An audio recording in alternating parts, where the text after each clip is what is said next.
தானியேலை சிங்க கபியிலே தூக்கி போட கர்த்தர் அனுமதித்தார். ஆனால் சிங்கங்கள் அவனை பட்சிக்க கர்த்தர் அனுமதிக்கவில்லை. பேதுருவை தண்ணீரிலே தாழ கர்த்தர் அனுமதித்தார். ஆனால் தண்ணீரிலே மூழ்க கர்த்தர் அனுமதிக்கவில்லை. பவுல் கையிலே பாம்பு கடிக்க கர்த்தர் அனுமதித்தார். ஆனால் பாம்பின் விஷம் ஏற கர்த்தர் அனுமதிக்கவில்லை.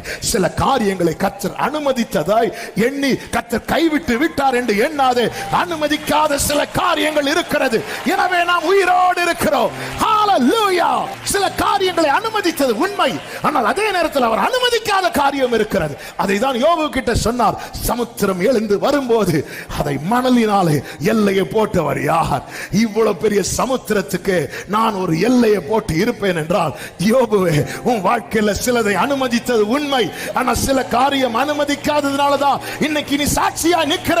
எனக்கு ஜீவனை தந்ததும் அல்லாமல் எனக்கு தயவும் பாராட்டினீர். உம்முடைய பராமரிப்பு